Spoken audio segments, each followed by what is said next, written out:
Welcome back to Geographics. I'm your host, cosmic horror author Eric Malachite. Today's video was written by Ben Edelman, so be sure to show him some love in the comments while you deploy your likes, subscribe to the channel if you're not, and share this video with someone who loves learning about places and the fascinating history behind them. Without further ado, let's get started.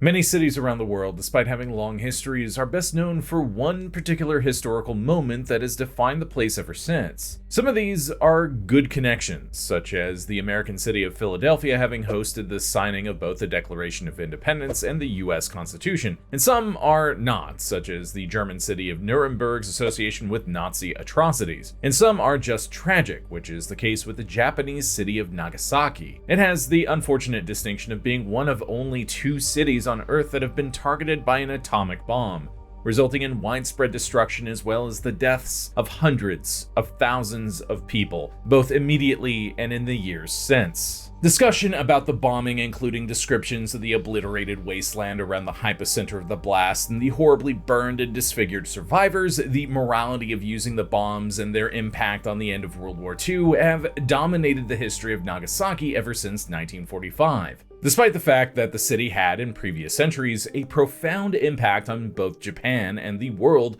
thanks to its status as an international trading port, and that's if the city's lucky enough to be remembered at all. Many people know the name of the first city to be bombed, Hiroshima, but many of the same people might not even know that there was a second atomic bombing at all, much less where it happened. Despite these hardships, Nagasaki has successfully rebuilt itself into a vibrant and successful port city, with a population nearly twice as large as it was prior to the bombing. It has also dedicated itself through political activism to be the last place on Earth to ever suffer the devastation of nuclear war, with the stories of its remaining survivors, the Hibakusha, serving as a powerful visceral reminder of the realities of atomic weaponry.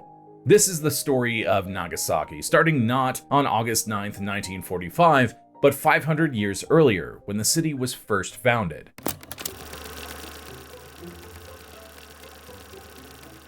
Nagasaki holds the unique distinction of being the only city in Japan that was founded by non-Japanese people. It sits on a small peninsula that juts out into the South China Sea on the northwestern coast of the island of Kyushu, an area that in the early 1500s was home to nothing larger than a series of small coastal fishing hamlets.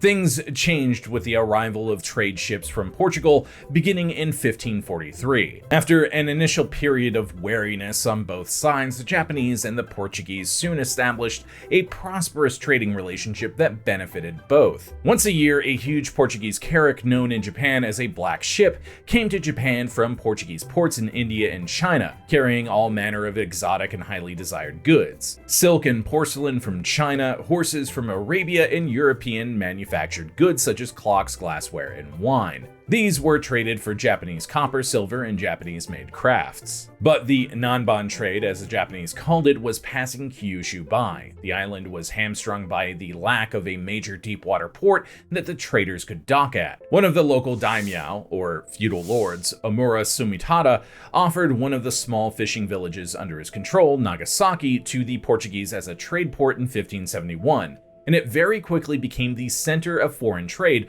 not only for Kyushu, but for all of Japan. Nagasaki went from being an unimportant backwater to a thriving seaport, with a distinctly international character. One of the things that made Nagasaki unique from the rest of Japan was that it was the only place in the country where a majority of the citizenry were Christians. The Portuguese traders had brought Jesuit missionaries with them who sought to convert as many Japanese as possible to Catholicism. They were fairly successful, with as many as 300,000 converting to the new religion throughout the country, including several prominent daimyo.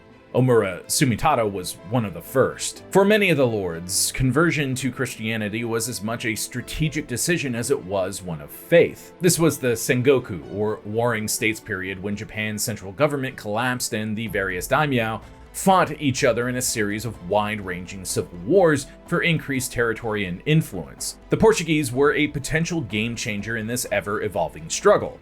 They brought with them modern weaponry such as matchlock firearms and cannon, and they were more than happy to trade these weapons to the Japanese. But they were far more likely to visit and trade with cities ruled by a lord who'd converted to Catholicism.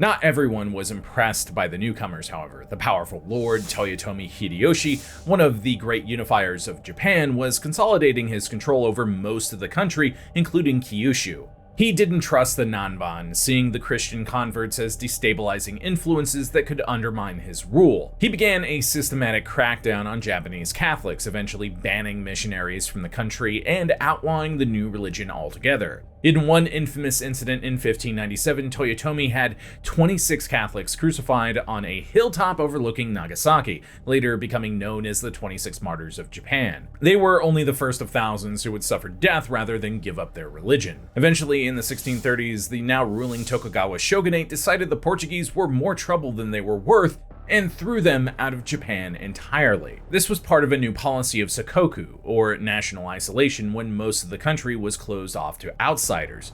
Foreigners were banned from setting foot on Japanese soil on pain of death, and any Japanese citizen who left the islands was exiled, never to return lest they also face execution. Japan's few remaining Catholics took their faith underground, practicing in secret. They'd become known as the Kakure Kirishitan. However, the shogunate did not want to end foreign trade entirely. They just wanted it to be completely under their control. Nagasaki was chosen as one of the few ports in Japan that was still open to traders, though instead of the Portuguese, access was restricted only to traders from China and the Dutch Republic. The Protestant Dutch were chosen as the only Europeans allowed to trade in Japan, in no small part because, unlike the Catholic Portuguese, they had no interest in converting the Japanese citizenry, just in making money. However, they were still heavily restricted, only permitted to reside on the artificial island of Dejima, and not allowed to openly practice Christian worship services even there. For over 200 years, Nagasaki was one of the few windows to the outside world that Japan had, serving as a conduit not only for trade goods,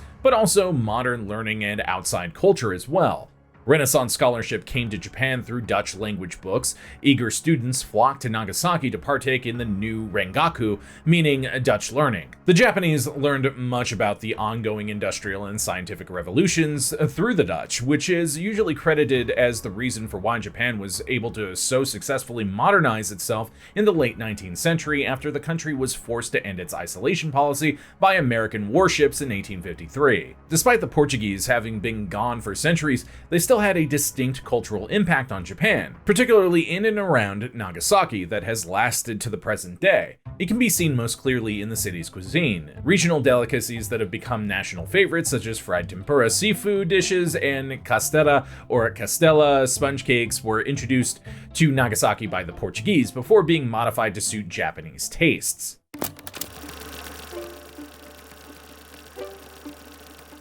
Following the collapse of the shogunate during the Meiji Restoration, Nagasaki was again open to traders from all countries. Christianity was again permitted to be practiced by Japanese citizens, bringing the Kakure Kirishitan out of hiding, and the city once again became the main center for Roman Catholicism in the country. Nagasaki benefited enormously from the economic boom that came with rapid industrialization, with the city not only becoming a center for foreign trade, but also manufacturing, particularly shipbuilding. The Titanic Mitsubishi Heavy Industries, the largest company in Japan, operated dry docks in Nagasaki that built civilian and military shipping for the Japanese Navy, which was rapidly becoming one of the world's most powerful. Not only did Mitsubishi make ships in Nagasaki, they seemingly made everything else as well.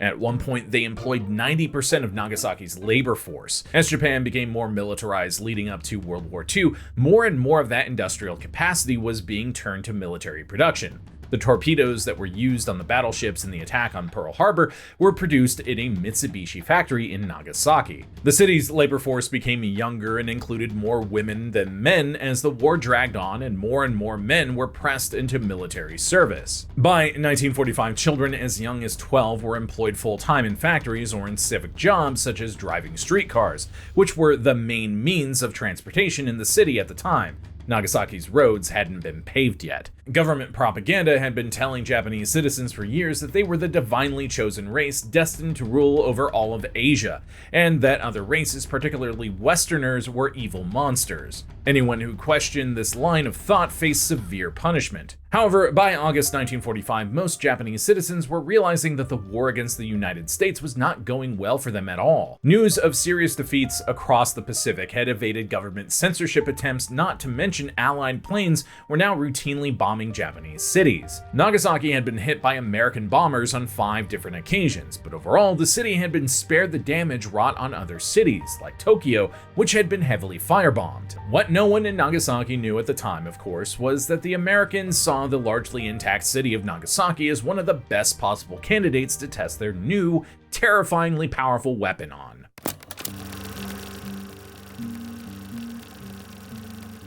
On the morning of August 9th, 1945, the residents of Nagasaki were going about their daily routine, most of them heading to work under Japan's compulsory labor policy. Many people had heard about the city of Hiroshima being destroyed by some kind of new bomb 3 days earlier with heavy loss of life, and the city's mayor was conducting a meeting on how to protect the citizens of Nagasaki from air raids. But there was no preparing for what came next. 1,500 miles south of Japan, on the small island of Tinian, a specially modified B-29 Superfortress bomber nicknamed Boxcar had taken off just before dawn that morning, carrying a 5-ton plutonium bomb named Fat Man, intending to conduct the world's second atomic bombing. Their target was the city of Kokura, on Kyushu's northern coast. However, when the plane arrived over Kokura at 9:45 a.m., they found the city completely obscured by clouds and smoke drifting over from the nearby city of Yahara, which had been bombed the day before. Boxcar had orders only to drop their bomb if they could visually see their target, and after 3 unsuccessful passes, the plane turned south towards its secondary target, Nagasaki. Boxcar got to Nagasaki at 11 a.m., but here too, the city was covered by clouds. Now the crew of the bomber had to make a decision. They were dangerously low on fuel, only having enough to make a single pass over the city. The bomb was too heavy to take back with them. They either had to violate their orders and drop the bomb using radar, essentially guessing where their target was, or dump the bomb at sea, wasting a $2 billion, $35 billion in today's money, weapon that had taken their country years to produce. Then suddenly there was a break in the clouds, and the American crew could see the buildings of Nagasaki below them. Boxcar dropped Fat Man, then turned hard and accelerated to get away from what they knew was coming next. The bomb was slowed by parachutes as it fell, while the international mechanism armed the device. Then all hell broke loose. Surviving witnesses reported a sudden bright flash of light followed by a roar, and then everything around them was fire and death. A fireball 328 feet in radius with an internal temperature hotter than the surface of the sun ripped across northern Nagasaki's Yurakami Valley, heating the ground directly underneath the blast to over 5,000 degrees Fahrenheit almost instantly. Anyone caught that close likely never knew what happened to them, as their bodies were almost vaporized, leaving nothing behind but carbonized husks. A blast wave faster than the speed of sound pulverized almost everything and everyone within 2 miles of the blast hypocenter, and the term ground zero is actually a misnomer, as the bomb actually exploded at an altitude of 1,500 feet. A mushroom-shaped cloud more than 10,000 feet tall billowed outward from the center of the explosion, becoming the central image of the atomic bomb in the minds of the public. Down at surface level, more than 60% of Nagasaki was destroyed either immediately in the blast or soon after in the city-wide fires that raged unchecked. There just weren't enough people left alive to successfully combat them.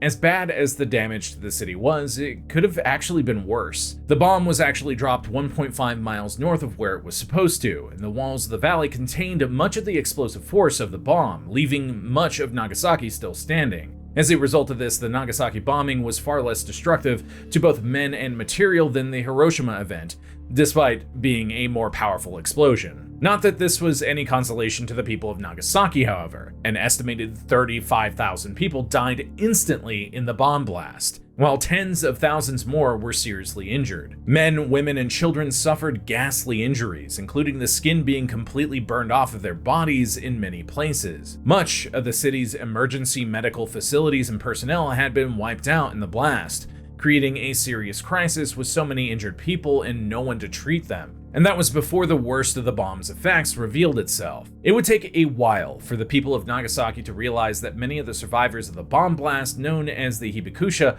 had been poisoned with massive doses of radiation as a result of the explosion. The US government, which occupied Japan after the end of the war, suppressed this information both from the Japanese and the rest of the world, claiming publicly that no one was suffering from radiation sickness in either Hiroshima or Nagasaki. But they were suffering, and more than that, they were dying. Tens of thousands who survived the bombing itself would die of radiation-related causes before the end of 1945. for a total death toll of more than 73,000, including those who died on August 9. The radiation made already terrible injuries even worse, as they prevented them from healing and compromised their already fragile immune system. Even worse, the radiation stayed with them for the rest of their lives, and as studies have repeatedly shown, hibakusha are much more likely to get cancer and die from it than the rest of the Japanese population. Even citizens who weren't born yet weren't safe from it. Pregnant women who were in the city at the time of the bombing were much more likely to have babies born with birth defects and developmental disabilities.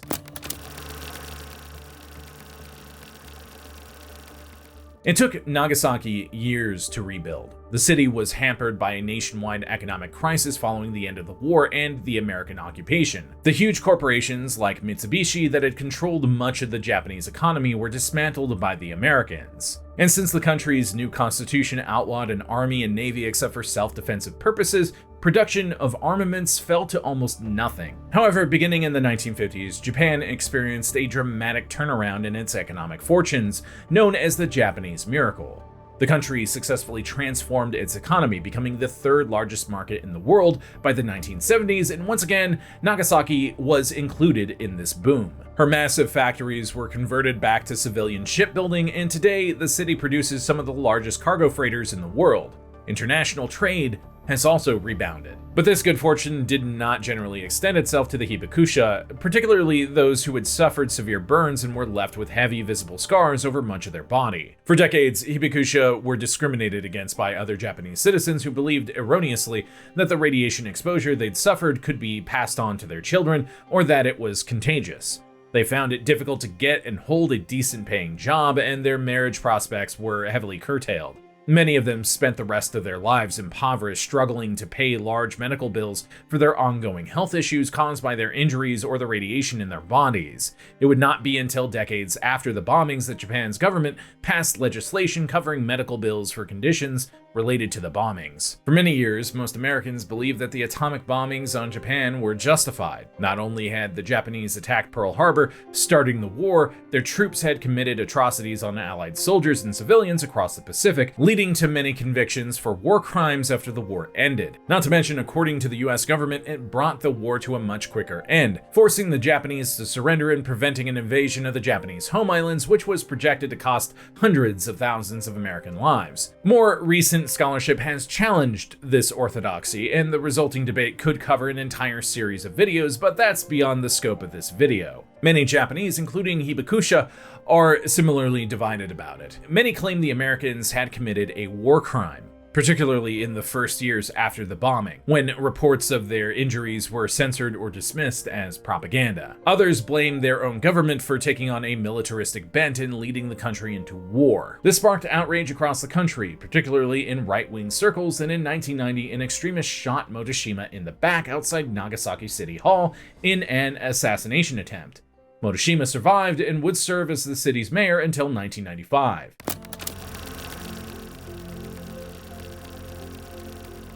Today, Nagasaki looks completely different from what it looked like before the war and the bombing. Its population of 500,000 is nearly double what it was in August 1945, and in every way it resembles a modern Japanese metropolis, complete with paved roads. However, there are reminders of what happened to the city in several places. The bomb's hypocenter is marked with a monument in the middle of Peace Park, which is dedicated to the victims, most of whom were women and children. There is also the Nagasaki Atomic Bomb Museum, containing artifacts and stories from people who survived the bombing, and remembrances of those who didn't. If you're lucky, one of the hibakusha will be there to give talks or a tour about their experience. There aren't many left at this point. 2025 will mark 80 years since the bombing. But Nagasaki doesn't commemorate what happened to it simply as a memorial. It is also a warning. Both Nagasaki and Hiroshima have taken leading roles in the nuclear disarmament movement, which seeks to get rid of all nuclear weapons in the world. The US alone